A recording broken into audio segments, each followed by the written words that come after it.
The story of how the Lemke brothers came to join the Roughrider Honor Flight is not so different from what led them to the service in the first place. We were always close when we were young kids, you know.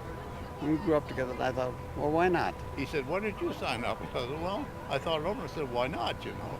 Back in 1945, it was a push from Dad that took the pair to the United States Navy. The way things were going, I mean, we were both standing on the verge of being drafted, you know. He said, why don't you both go in service and get it over with? He'll sell the cattle and the farming he could handle, you know. So off they went, from the farm on to basic training.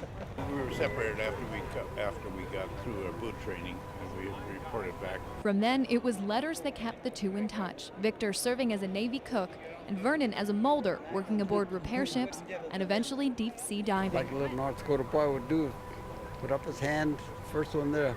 So I become a deep sea diver. Vernon was aboard a ship stationed 9 miles from the atomic test runs at Bikini.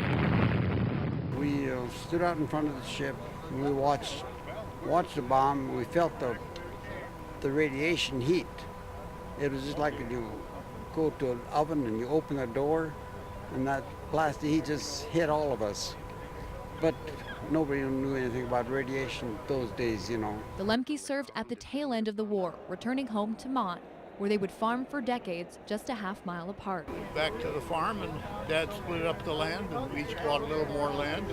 For two brothers who joined together, served thousands of miles apart, it's fitting they can celebrate their service side by side. We were in service, but we didn't. Our names aren't on the wall, you know, and that's one thing I suppose we can be thankful for, you know. But we should be saying thank you to the Lemkes, because as Vernon remembers it, the enemy heard 2 farm boys from Mott, North Dakota were coming for them and quickly surrendered. In Washington, Catherine Ross, KX News.